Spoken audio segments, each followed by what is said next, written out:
Debemos orar y confiar en que Dios usará nuestras oraciones en el contexto de su santa y perfecta voluntad. El hecho de que tú y yo no seamos capaces de ver todo lo que Dios está haciendo por causa de nuestras oraciones no quiere decir que Dios no esté obrando. Debemos orar como individuos, debemos orar como iglesia. Hermanos, ya ustedes vieron lo importante que es que una iglesia ore a Dios. Cada vez que nos reunimos los miércoles aquí a orar, lo que está pasando es extremadamente importante. Porque estamos en medio de una batalla que solo se puede librar en oración. De alguna manera, la oración interviene en los planes soberanos de Dios. El hecho de que nosotros no podamos entender eso, porque eso es un misterio, no quiere decir que eso no sea una realidad que Dios nos ha revelado en su palabra. Clama a mí y yo te responderé y te enseñaré grandes cosas, cosas ocultas que tú no conoces. En tercer lugar, nosotros oramos para manifestar nuestra dependencia de Dios y para glorificar a Dios. Cuando nosotros hacemos las cosas sin oración y las cosas salen bien, fácilmente podemos atribuirnos la gloria de eso que ha sucedido. Pero cuando tú has clamado a Dios y Él ha respondido a tu oración, es obvio que el que merece toda la gloria es Él. Dice en Juan capítulo 14, todo lo que pidiereis al Padre, versículo 13, todo lo que pidiereis al Padre en mi nombre, lo haré para que el Padre sea glorificado en el Hijo. Dios se glorifica cuando nosotros dependemos de Él en oración, porque estamos reconociendo que el poder viene de Él, que la gracia viene de Él, que la sabiduría viene de Él, que las capacidades vienen de Él. Pero también oramos porque el Señor quiere tener comunión con nosotros. Nosotros fuimos creados y redimidos, salvados en Cristo para tener comunión con Dios, como un hijo la tiene con su Padre. Y en ese sentido dice que Dios ha puesto en nosotros el espíritu de su Hijo, Gálatas capítulo 4, por el cual clamamos Abba Padre. Es esa relación de intimidad deleitosa que Dios el Hijo tiene con Dios el Padre, es la que nosotros debemos tener ahora con nuestro Dios y que la manifestamos a través de la oración. Por eso dice que Él ha puesto en nosotros el espíritu de su Hijo por el cual clamamos. Noten cómo ese espíritu es el que nos mueve a clamar a Dios en oración y con toda confianza decirle, Abba, Padre, estoy en necesidad. Señor, yo quiero estar contigo.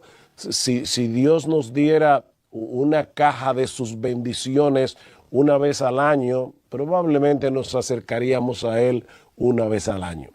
Pero Él nos ha mostrado en su palabra que debemos acercarnos a Él continuamente, diariamente. ¿Cómo comienza el Padre Nuestro? ¿O cuál es una de las peticiones del Padre Nuestro? El pan nuestro de cada día, dánoslo hoy. Lo que Cristo está diciendo allí básicamente es esto. Yo necesito que Dios me provea, aún para yo poder comer todos los días. Entonces, ¿cuántas veces al día yo debo acercarme al Señor o cuántas veces a la semana?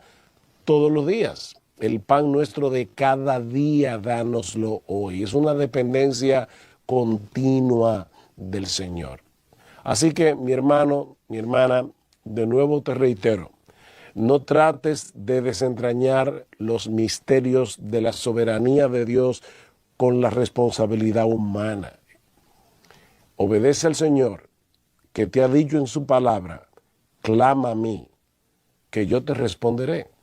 La oración juega un papel de suprema importancia en los planes de Dios, en los decretos de Dios, en la vida del creyente y en la expansión del Evangelio en el mundo. Debemos orar, tenemos que orar, necesitamos orar.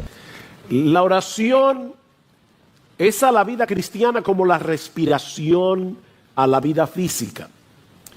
Sin embargo, mis hermanos, el tema de la oración en la Escritura no deja de ser profundamente paradójico. Niños, una paradoja es una aparente contradicción, algo que parece contradictorio, pero que en realidad no lo es. Por un lado, la Biblia nos enseña que nuestro Dios es soberano. Eso quiere decir que nuestro Dios lo controla todo. Nuestro Dios tiene control absoluto sobre todo lo que Él ha creado, a tal punto que el Señor Jesucristo nos dice en Mateo capítulo 10, versículo 29, que no se cae un pajarito a tierra sin la voluntad de Dios. Piensen en eso. Estaba leyendo que los científicos estiman que la población mundial de aves oscila, no es un número fijo porque las aves nacen, mueren, pero oscila entre los 50,000 millones y los 430,000 millones de aves. Y Dios tiene el control de cada una de ellas. No se cae a tierra un pajarito sin la voluntad de Dios. La voluntad de Dios abarca aún las cosas más pequeñas, microscópicas, como el coronavirus, que ocurren en su universo, porque el que no lo controla todo, no controla nada. Eso es lo que nos pasa a nosotros, ¿verdad? Cualquier imprevisto puede echar por tierra nuestros planes. Nuestra hija mayor está en los Estados Unidos, ustedes lo saben, ella regresaba este viernes, pero a nuestro nieto menor le dio COVID. Y luego a la niña le dio COVID, a una de las niñas, ¿ya? No pudieron viajar. Nosotros hacemos planes, pero una cosita tan pequeña como el coronavirus impide nuestros planes. Si hubiera sido gripe no hubiera habido ningún problema, pero no era gripe. Pero mis hermanos, a Dios no le sucede eso. Porque dice la Escritura que nada ni nadie puede impedir, puede detener la mano de Dios, dice en Daniel capítulo 4, para que Él haga lo que Él ha decidido hacer, porque yo soy Dios y no hay otro Dios, dice en Isaías 46, y nada hay semejante a mí, que anuncio lo por venir desde el principio y desde la antigüedad lo que aún no era hecho, que digo, mi consejo permanecerá y haré todo lo que yo quiero. Ese es nuestro Dios.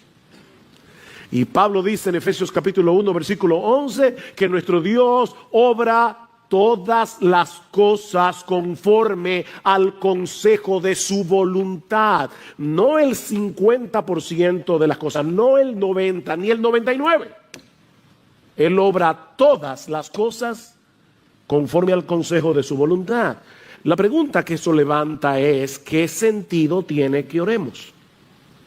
Si a final de cuentas va a suceder lo que Dios ha decretado que va a suceder.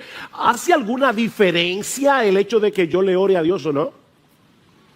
Bueno, en el pasaje que vamos a estudiar en esta mañana, nosotros encontramos algunas respuestas a ese dilema. Les pido por favor que vayan conmigo a Romanos capítulo 15. Incidentalmente, Pablo trata con este dilema. Versículo 30.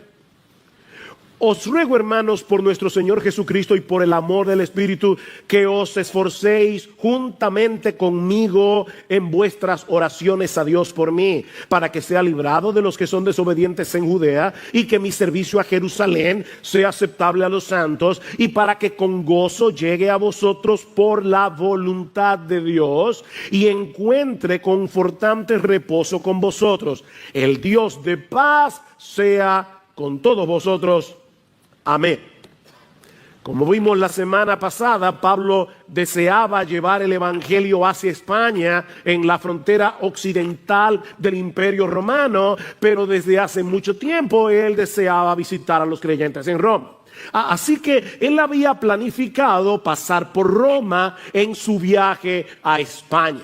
Eso fue lo que vimos en el pasaje que estudiamos el domingo pasado.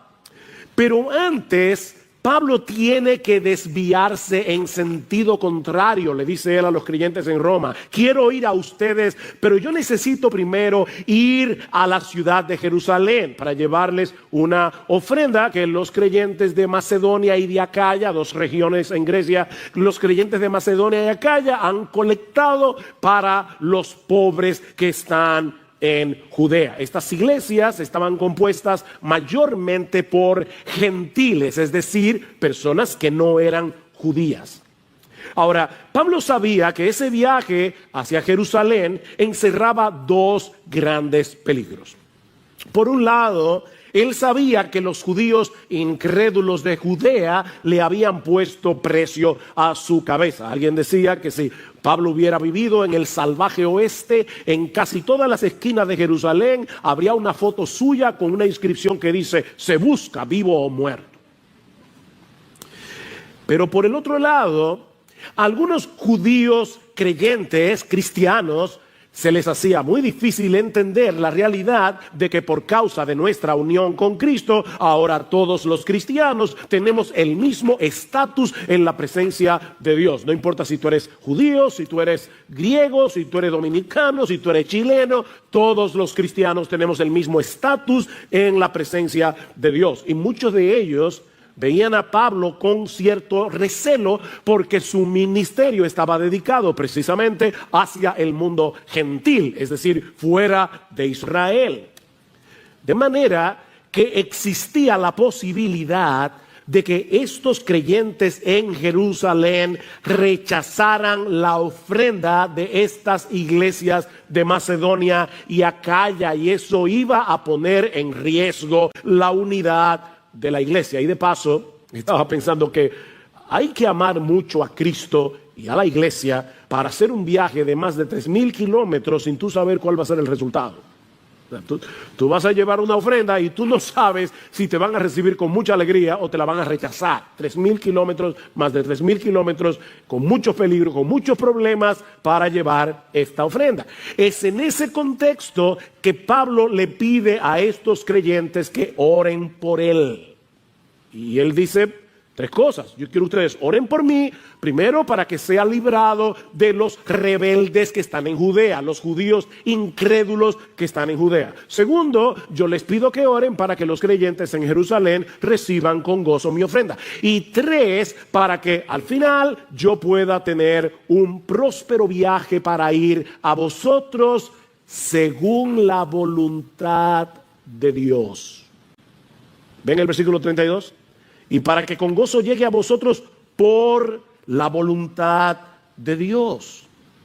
Y es precisamente aquí donde vamos a iniciar nuestra exposición de hoy. En esta paradójica petición del apóstol Pablo, en este paradójico ruego del apóstol Pablo. Mis hermanos, él está suplicando a estos hermanos que oraran por él para que pueda llegar a ellos por la voluntad de Dios. Oren por mí para que yo pueda llegar a ustedes por la voluntad de Dios. Pablo creía firmemente en la soberanía de Dios, en el control de Dios. Sin embargo, lo interesante es que eso no obstaculizaba la vida de oración del apóstol Pablo. Pablo era un hombre de oración. Lean sus cartas, en casi todas dice: estoy orando por ustedes, estoy orando por ustedes, y en muchas de ellas les dice: oren por mí. Pablo creía en la soberanía de Dios, pero eso no lo obstaculizaba en su vida de oración, sino que más bien lo impulsaba a orar. Al inicio de esta carta, Romanos 1:10, Pablo les dice que él los recordaba sin cesar en sus oraciones, implorando que ahora por fin, por la voluntad de Dios, logre ir a vosotros. Otra vez, por la voluntad de Dios. Y la pregunta es: ¿cómo se conectan esas dos cosas? La soberanía de Dios por un lado y nuestras oraciones por el otro. ¿Para qué orarle a un Dios que obra todas las cosas según el consejo de su voluntad? Bueno, mis hermanos, este no es el lugar para hacer un estudio profundo sobre la teología de la oración. Pero brevemente podemos decir al menos 5 razones, no 4 o 5, que deben movernos a orar al Dios del universo que por causa de Cristo ha venido a ser nuestro Padre. A ese Dios soberano que por causa de nuestra unión con Cristo ha venido a ser nuestro Padre. 5 razones para orarle a Él. En primer lugar, debemos orar porque Dios quiere que tengamos comunión con Él, abriéndole nuestro corazón como un hijo lo hace con su padre. Él quiere acercar nuestro corazón al suyo a través de la oración. Dios quiere que experimentemos la realidad de que somos sus hijos al depositar nuestras cargas sobre Él. Dice en Gálatas capítulo 4 versículo 6 que por el hecho de haber sido adoptados por Dios, escuchen esto, Él ha enviado el Espíritu de su Hijo a nuestros corazones clamando Abba, Padre. Wow. Dios envió el Espíritu Santo, que es el Espíritu de Cristo, a nuestros corazones para que nosotros podamos hablar con Él como lo hace Jesús. Eso es lo que Pablo está diciendo aquí. Yo recuerdo cuando yo era niño, y yo he contado creo esta historia antes, pero yo era asmático, lamentablemente me ha vuelto después de viejo, o después de maduro. Y cuando yo era niño era mucho más asmático que ahora, y yo me acuerdo que a veces me levantaba 2, 3 de la mañana con un ataque de asma bien severo, y yo iba a la puerta de la habitación de mi mamá, le tocaba la puerta y le decía, mami, estoy apretado. Y ella, con una cara tranquila, como si hubieran sido las 3 de la tarde, ella me daba el medicamento, se sentaba conmigo en la sala de mi casa, en una mecedora, a esperar que se me pasara el ataque de asma, y luego nos íbamos ambos a dormir. Yo nunca oía a mi mamá quejarse por eso, era como lo más normal del mundo. Mis hermanos, lo que Dios quiere es que tú y yo tengamos esa misma confianza y vayamos al trono de nuestro Padre y le abramos nuestro corazón. Así que oramos porque Dios quiere que nosotros hablemos con Él. Pero en segundo lugar, debemos orar para manifestar nuestra dependencia en Dios, porque todos nosotros tenemos un sentido de autosuficiencia que deberíamos resistir constantemente en nuestro corazón. Y no hay una forma de hacerlo más eficaz que a través de la oración. Cada vez que nosotros oramos, estamos diciéndole al Señor, si Dios quiere, viviremos y haremos esto o aquello, como dice en Santiago. La oración es una declaración de absoluta dependencia en Dios. Y créeme, tu corazón, mi corazón necesitan ese recordatorio continuamente. En tercer lugar, debemos orar a Dios soberano, al Dios soberano que es ahora nuestro Padre por causa de Jesús. Debemos orar porque la oración glorifica a Dios. Al final de cuentas, todo lo que nosotros hacemos es para la gloria de Dios. Debemos orar porque la oración glorifica a Dios. Cuando oramos por algo y Dios responde, es Él el que se lleva la gloria. ¿Es así? Y todo lo que pidáis en mi nombre lo haré, dice el Señor en Juan 14, versículo 13, para que el Padre sea glorificado en el Hijo. Oren para la gloria de Dios. De hecho, esa es una de las razones por las que Dios quiere que no nos limitemos a orar como individuos, sino que oremos como iglesia. Y eso lo vemos en este mismo pasaje. Pablo había orado en el capítulo 1 porque él quería llegar a Roma. Y ahora le dice a los creyentes de Roma, oren por mí para que al final yo pueda llegar a vosotros. La oración de muchos contribuye a que Dios sea más ampliamente glorificado cuando Él responda el clamor de su pueblo. Escribiendo a los Corintios, Pablo les dice en su segunda carta que Dios lo había librado de morir en Asia y que él confiaba que Dios lo iba a librar otra vez. Y ahora escuchen, cooperando también vosotros con nosotros con la oración, para que por muchas personas sean dadas gracias a favor nuestro por el don que nos ha sido impartido por medio de las oraciones de muchos. Oren ustedes para que cuando Dios responde esa oración, muchos puedan elevar sus corazones en gratitud, dándole gracias a Dios. Nosotros debemos orar porque la oración glorifica a Dios. En cuarto lugar, debemos orar porque al hacerlo estamos sintonizando nuestra voluntad con la voluntad de Dios. Al orar, nosotros le estamos diciendo a Dios: Señor, esto es lo que yo quiero, pero que se haga mi voluntad y no la tuya. Eso fue lo que oró el Señor Jesucristo en el huerto de Getsemaní. Padre, si es posible que pase de mí esta copa, pero que no sea como yo quiero, sino como tú. Cada vez que nosotros oramos, estamos sintonizando nuestra voluntad con la voluntad de Dios.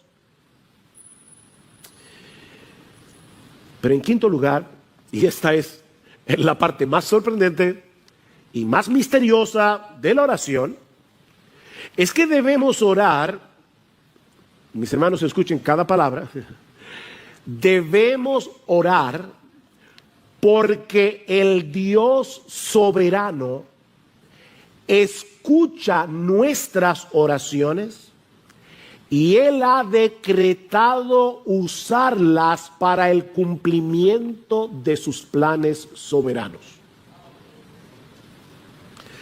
De verdad, eso es sorprendente. Pastor, yo no lo entiendo, que yo tampoco, pero eso es lo que dice la Biblia. Dios, de alguna manera que nosotros no entendemos, usa nuestras oraciones para llevar a cabo su voluntad. Sigfrido leyó el Salmo 34, algunos versículos. Este pobre clamó y el Señor lo oyó y lo salvó de todas sus angustias. Nuestro Dios es un Dios majestuoso, es un Dios glorioso, es un Dios cercano y personal. Nosotros le hablamos a Él como un hijo le habla a su padre. Padre, estoy en angustia, yo clamé, el Señor me oyó. Los ojos del Señor están sobre los justos y sus oídos atentos a su clamor. Cuando un hijo suyo ora al Dios de los cielos, Dios lo escucha como si no hubiera otro creyente orando en el planeta entero. Toda su atención está puesta allí. A veces estoy hablando con alguien y me da la impresión, porque verdad, por teléfono yo no puedo ver, pero me da la impresión de que está hablando conmigo mirando su celular o mirando la computadora. Porque hay como una distracción. Miren, tú no puedes darle a nadie una atención dividida y decir que tú lo estás escuchando de corazón. Eso no es posible. Nuestro Dios no está mirando el celular cuando tú le estás orando. Él tiene toda su atención puesta en ti, como si no hubiera otra persona en el planeta entero orándole a Él en ese momento. Claman los justos y el Señor los oye y los libra de todas sus angustias. Mis hermanos, nuestras oraciones forman parte de su plan soberano. Ese es uno de los medios diseñados por Dios para que las cosas pasen. Cuando el creyente ora, su clamor penetra al corazón mismo de Dios. Y Él ha decretado obrar en el contexto de nuestras oraciones. Cuando Dios decreta que algo ocurra, Él también decreta los medios a través de los cuales esas cosas van a suceder. Tanto el efecto como la causa forman parte del decreto de Dios. John Piper lo explica de esta manera: si Dios predestinó que yo muriera por una herida de bala, entonces yo no moriré si la bala no es disparada. Si Dios predestinó que yo fuera sanado por una cirugía, entonces si no hay cirugía, no seré sanado. Hay personas que están orándole al Señor Y Dios le da la respuesta de 1000 maneras, pero ellos están esperando algo diferente, como una especie de milagro. No, yo quiero ser sanado sin cirugía. No, pero es que Dios decretó que tú vas a ser sanado por medio de una cirugía. Sí, pero mi Dios me puede sanar, yo lo sé, pero Él ha decretado sanarte por medio de la cirugía. Es como en el caso del sol, dice Piper, ya que Dios predestinó que el sol brillara, también predestinó que fuera una bola de fuego inextinguible. ¿Verdad que sí? O sea, Dios dijo, yo quiero que el sol alumbre y por lo tanto yo también decreto que el sol sea un fuego que nunca se apaga. Si el fuego del sol se extinguiera, ya no habría brillo, porque Dios decretó que el brillo del sol emanara del fuego. Bueno, nuestras oraciones, dice Piper, son como el fuego del sol y las respuestas de Dios como el brillo que emana del fuego. Nuestras oraciones son el fuego y el brillo son las respuestas de Dios. Dios ha decretado que el brillo surja del fuego. Dios ha decretado que cosas ocurran cuando nosotros oramos. Dios, dice Piper, ha establecido el universo de tal manera que en gran medida éste se mueve por la oración, de la misma manera que ha establecido la brillantez para que en gran medida ocurra por medio del fuego. En otras palabras, la oración nos coloca frente al famoso, al gran dilema de las Escrituras. Dios es soberano, el hombre es responsable. Dios es soberano, el hombre es responsable. Yo ya decidí quién se va a salvar, pero nadie se va a salvar si no le predicamos el Evangelio. Porque la predicación del Evangelio es el medio que yo voy a usar para salvar a mis elegidos. Todo lo soporto, dice Pablo, por amor a los escogidos. Pero Pablo, si son escogidos, ¿para qué te afanas? Porque Dios ha decretado que los escogidos se van a salvar por medio de la predicación. Bueno, Dios ha decretado que muchas de las cosas que ocurren en este mundo que Él creó van a suceder por causa de las oraciones de su pueblo. Clama a mí y yo te responderé. Jeremías 33. Mira, mis hermanos, en vez de tratar de desentrañar el misterio, créele a Dios y obedécelo. Él te está diciendo que me clames a mí, que yo te voy a oír. Y yo te voy a... Pero Señor, yo no entiendo cómo funciona. Óyeme, si te lo tratara de explicar, tampoco lo vas a entender porque eres una criatura finita. Tú no puedes entender la mente de Dios. Es como tratar de meter el océano en un vasito de agua. Pero clama a mí y yo te responderé. Pedid y se os dará. Porque todo aquel que pide, recibe. Mateo capítulo 7. Pedid y recibiréis, Juan 16, para que vuestro gozo sea cumplido, completo. Pedid y recibiréis. En un sentido contrario, ustedes no tienen lo que quieren porque no lo piden. Y claro, eso no es una carta abierta para pedir todo lo que yo quiera, porque hay cosas que son en contra mía. O sea, a veces Dios me dice que no porque Dios me quiere y no me va a dar todo lo que yo le pido, como tú no le das a tus hijos todo lo que tú le pides, todo lo que ellos te piden.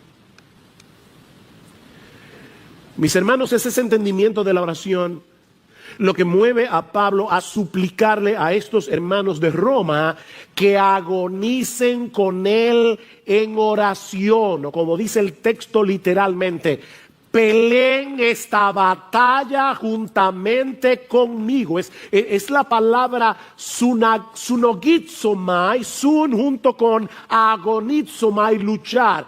Agonicen conmigo en oración. ¿Recuerdan cuando el Señor le dice a Pilato, mira, si mi reino fuera de este mundo, los míos pelearían para que yo no fuera entregado a los romanos? Es la misma palabra que aparece en Romanos. Los míos pelearían, peleen esta guerra junto conmigo en oración. Mis hermanos, la oración es una lucha. Mientras más espiritual es una actividad, más resistencia vamos a encontrar. Si decides ver televisión, no vas a tener ninguna resistencia. Ponte a leer la Biblia y de inmediato tu mente comienza a divagar. Pero ponte a orar y va a ser peor. Es una guerra. La oración es una lucha contra nuestro orgullo. Es una lucha contra nuestro sentido de autosuficiencia. Porque le estamos diciendo a Dios, yo no puedo. Te estoy orando a ti porque yo no puedo. La oración es una lucha contra nuestra incredulidad. ¿No es así? Le pedimos a Dios y estamos con una guerra interior por las dudas. La oración es una guerra contra las distracciones. Es impresionante cómo las distracciones nos acompañan al trono mismo de Dios. Estamos orando y de repente vamos a pedir por algo y nuestra mente se va yo no sé a dónde. Hay que estar trayendo los pensamientos. Pero sobre todo, la oración es una lucha cósmica. Es una lucha cósmica, porque Pablo dice que nuestra lucha no es contra sangre y carne, sino contra principados, contra potestades. En los lugares celestiales nosotros estamos peleando la buena batalla de la fe. Es una lucha, orar es una guerra. Pero mis hermanos, es una batalla que debemos pelear y que vale la pena pelear. Vale la pena. Y noten los dos incentivos que usa Pablo para animar a estos hermanos a pelear con él en oración. Versículo 30. Os ruego, hermanos, por nuestro Señor Jesucristo y por el amor del Espíritu. Pablo sabía lo que era argumentar. Por nuestro Señor Jesucristo, es decir, estoy diciéndoles esto con la autoridad de Jesús mismo. En el nombre de Jesús. Les estoy hablando en el nombre de Jesús mismo. Oren por mí. Y les estoy suplicando que oren por mí por el amor del Espíritu, por el amor que el Espíritu Santo ha derramado en nuestros corazones para que nos amemos unos a otros. Yo quiero que ustedes oren por mí, no con esa oración cliché de mira a tu siervo Pablo, llévalo con bien. No, no. Yo les ruego en el nombre de Jesús y por el amor del Espíritu que oren por mí como si ustedes fueran conmigo en ese viaje a Jerusalén. Me esperan peligros. Probablemente los creyentes no van a aceptar mi ofrenda porque también los creyentes tienen prejuicios. Pero yo les ruego, por favor, que oren por mí. Y miren, mis hermanos, yo no sé cómo decir esto de una forma más enfática, pero si Pablo necesitaba que oraran por él, sus pastores necesitan que ustedes oren por ellos. De verdad, hermanos, oh Dios, que libre esta iglesia de confiar tanto en sus pastores que dejen de orar por ellos. Yo no quiero que los pastores aparezcan héroes, pero mire, déjenme decirles solamente una tarea, una sola. Pararse a predicar aquí cada semana, ustedes no se imaginan la guerra que eso implica. Hay un montón de cosas que vienen a nosotros y que nos impiden concentrarnos en el estudio de la palabra para poder entender lo que el texto dice y para luego saber cómo predicar eso en una forma ordenada, que la gente la entienda, clara, sencilla y con aplicación. Y sabiendo de antemano que no importa que el mensaje sea bueno, si el Espíritu Santo no lo aplica, será ineficaz. Oren por sus pastores. Ustedes no se imaginan cuán alentador es saber que la iglesia está orando por nosotros. Eso es sumamente alentador. Somos tan débiles para poder llevar a cabo una labor tan extraordinaria, pero Dios ha prometido usar las oraciones de su pueblo para el avance de su reino. Dios escucha la oración. Y a veces mueve a sus hijos de una manera tan extraña. Yo recuerdo, hace un tiempo atrás, yo estaba fuera de la ciudad por una razón ministerial y en la tarde yo decidí salir a caminar. Le dije a mi esposa, mira, voy a despejar un rato, voy a ir a caminar un rato. Pero mientras iba caminando, estaba en Jarabacoa, me cayó un peso en el corazón de orar por un grupo de pastores. No de nuestra iglesia, un grupo de pastores de una iglesia hermana. Y yo veía un peso tan grande, Señor, por favor, cuide a estos hermanos. Y yo no sé por qué yo fui movido a orar, Señor, líbralos de divisiones. Específicamente eso.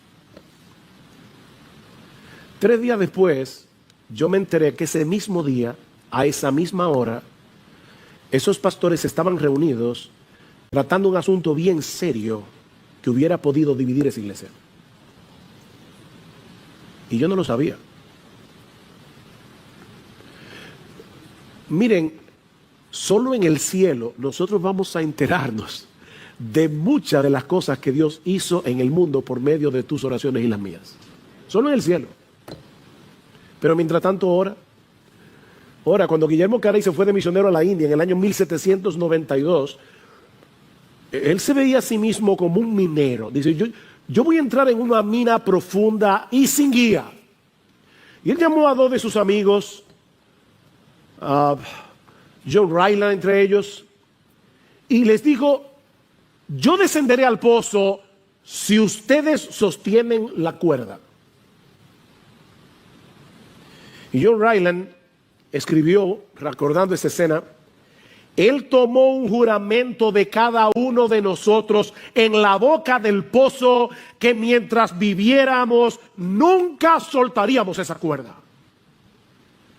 Y uno hoy escucha hablar de Carey, el padre de las misiones modernas y de todo lo que hizo. Lo que nosotros no podemos saber es cuánto de lo que hizo Guillermo Carey fue el fruto de las oraciones de personas que estaban en Inglaterra orando por él. Mis hermanos, los pastores, los misioneros, nuestros hermanos en la iglesia necesitan que nunca soltemos la soga. Así que no trates de desentrañar el misterio de la oración. Créele a Dios y ora. Créele a Dios y ora, porque Él es un Dios que escucha, Él es un Dios que responde las oraciones de su pueblo. ¿Respondió Dios a estas peticiones de Pablo? Bueno, sí, pero no como Pablo y los creyentes de Roma habrían anticipado. Y eso nos lleva a nuestro segundo encabezado. Las peticiones de Pablo y las respuestas de Dios. Y ya vimos el ruego paradójico de Pablo. Ahora veamos las peticiones de Pablo y las respuestas de Dios. ¿Cuál era la primera petición? Que Dios lo librara de los judíos incrédulos de Judea. Y por el libro de los Hechos, nosotros sabemos que tan pronto Pablo llegó a Jerusalén, lo quisieron matar varias veces. Lo que él había anticipado.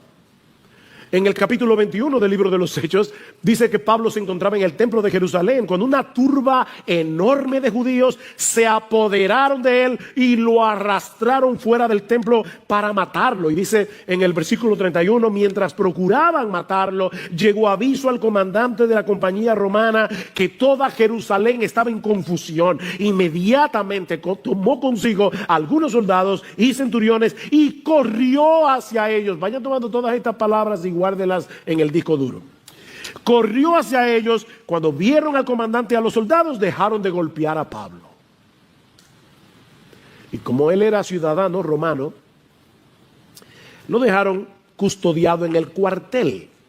Pero el asunto no terminó ahí. Dice en Hechos 23:12 que cuando se hizo de día, al otro día, los judíos tramaron una conspiración y se comprometieron bajo juramento diciendo que no comerían ni beberían hasta que hubieran matado a Pablo. Y los que tramaron esta conjura eran más de 40, los cuales fueron a los principales sacerdotes y a los ancianos y le dijeron: nos hemos comprometido bajo solemne juramento a no probar nada hasta que hayamos matado a Pablo. Pero había una iglesia en Roma orando por él. El plan era decirle al comandante: mira, nosotros queremos que Pablo comparezca ante el concilio porque para investigar mejor el asunto y resolver su caso. Y le dicen ellos a la gente del concilio: nosotros por nuestra parte estamos listos para matarlo antes de que llegue. ¿Saben lo que sucedió? Que por casualidad, esas casualidades, un sobrino de Pablo se enteró de la conspiración, dice en Hechos 23, Y se lo dijo a Pablo, a su tío Pablo. Tío, te van a matar. Y Pablo llamó a un soldado y dijo, mira, lleve ese muchacho al comandante, que él tiene algo que decirle. Llevaron al sobrino, al comandante, y de inmediato el comandante mandó a llamar a 200 soldados, 70 jinetes y 200 lanceros que llevaran a Pablo custodiado y a salvo a la ciudad de Cesarea. De inmediato. Seguramente los hermanos de Roma estaban orando por él y Dios lo libró. La segunda petición era que los creyentes de Jerusalén aceptaran la ofrenda de parte de las iglesias gentiles. Y dice en Hechos capítulo 21, versículo 17, que cuando llegaron a Jerusalén, los hermanos nos recibieron con regocijo. Oración contestada. El amor del Espíritu fue derramado en estos creyentes de Jerusalén para que recibieran a Pablo con alegría. ¿Cuál era la tercera petición? Para que con gozo llegue a vosotros por la voluntad de Dios y encuentre confortante reposo con vosotros. Y una vez más, hermanos, vemos que Pablo no se veía a sí mismo como un súper creyente que no necesitaba de nada ni de nadie. Él se veía como un hermano en Cristo que necesitaba ser reconfortado por sus hermanos en la fe. ¿Respondió Dios esa oración? Bueno, resulta que estando en Cesarea ahora, Cesarea Marítima, porque hay dos Cesareas, Cesarea de Filipos, Cesarea Marítima, en la costa, bajo la custodia de Festo, el gobernador. Otra vez los judíos se presentaron para acusar a Pablo, y como él era ciudadano romano, no le quedó otra salida que apelar al César. Y fue por causa de esa apelación que 3 años después de haber enviado esta carta, Pablo llegó a Roma. Y dice en Hechos 28:15 que cuando los hermanos de la iglesia se enteraron de que Pablo había llegado a Roma, fueron a recibirlo. Y Lucas relata que cuando Pablo los vio, dio gracias a Dios y cobró ánimo. ¿Qué era lo que Pablo había pedido? Que yo pueda llegar con gozo y ser reconfortado. Cobró ánimo. Otra oración contestada. Ahora, mis hermanos, ¿se dan cuenta de la misteriosa obra de Dios en las voluntades envueltas en esta historia para responder las oraciones de la iglesia a favor de Pablo? Dios obró en el comandante romano para que tan pronto escuchara la noticia de que había un tumulto, corriera al templo con un grupo de soldados a proteger a Pablo de la turba de judíos que querían matarlo. Hermanos, nosotros oramos y aún Dios obra en las voluntades de inconversos. Fue Dios el que movió las cosas para que el sobrino de Pablo se enterara de la conspiración. Fue Dios el que inclinó el corazón del comandante para ordenar que se llevaran a Pablo a la ciudad de Cesarea, donde luego, por la acusación de los judíos, Pablo tuvo que apelar al César. Fue Dios el que obró en los creyentes de Jerusalén, eliminando sus prejuicios para que recibieran con gozo la ofrenda de Pablo. Y en cuanto a la tercera petición, Dios no solo le preservó la vida a Pablo a pesar de haber sido agredido, sino que usó esa misma agresión para desencadenar una serie de eventos que dieron como resultado que Pablo llegara finalmente a Roma.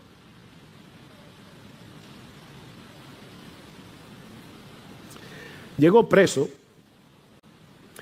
pero si lo miran desde otra perspectiva, eso tuvo grandes ventajas. Cuando Pablo le dijo a los creyentes de Roma, oren por mí para que yo pueda llegar a ustedes, lo último que Pablo se imaginó era que iba a llegar preso. Y los hermanos de Roma tampoco. Pero eso tuvo sus ventajas.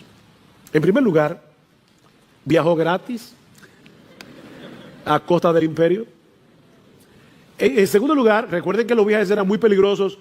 Viajó custodiado con un grupo de soldados a disposición de Pablo. Pero lo más importante es que eso hizo posible que el evangelio llegara a la casa del César en Roma. Increíble. Escribiendo desde la prisión, Pablo dice a los filipenses que la causa de su apresamiento había llegado a ser notoria en toda la guardia pretoriana. Ellos sabían que Pablo estaba preso por causa del evangelio, no porque era un malhechor.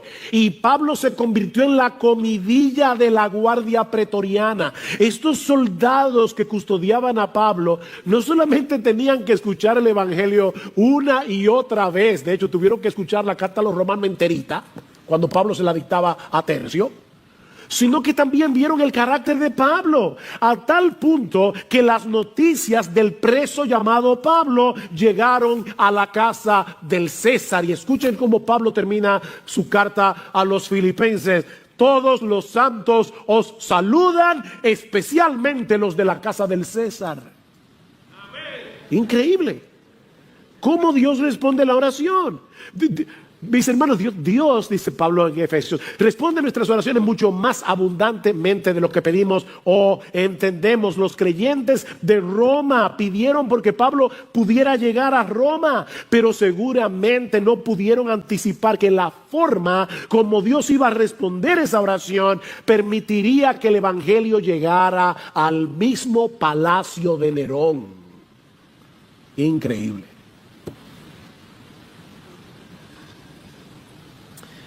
Mira, mi hermano, aunque no podamos entender cómo encajan nuestras oraciones en los planes soberanos de Dios, Él nos ordena en su palabra que oremos. Y que oremos sin cesar. Lucas 18:1, Cristo les dio una parábola a sus discípulos de que debían orar en todo tiempo y no desmayar. Efesios 6:18, orando en todo tiempo. Colosenses 4:2, perseverad en la oración. Primera Tesalonicenses 5:17, orad sin cesar. Convierte todas tus preocupaciones, todas tus tentaciones, todos tus planes en oración delante de Dios.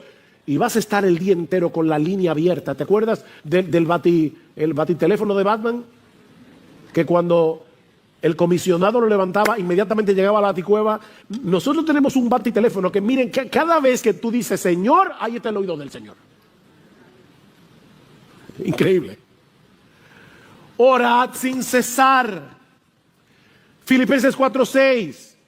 Por nada estéis afanosos, sino sean conocidas vuestras peticiones delante de Dios con toda oración y ruego, con acción de gracias, y la paz de Dios que sobrepasa todo entendimiento guardará vuestros corazones y vuestros pensamientos en Cristo Jesús. Ora, ora, ora. Mis hermanos, una teología que te lleve a desistir de la oración es una teología defectuosa. Ora. El Señor presupone que vamos a orar. Dice tú cuando ores, entra en tu, cuando ores, porque él dice, no es que los creyentes van a orar, eso es como la respiración a la vida física. Cuando ores, porque vas a orar, ora, ora.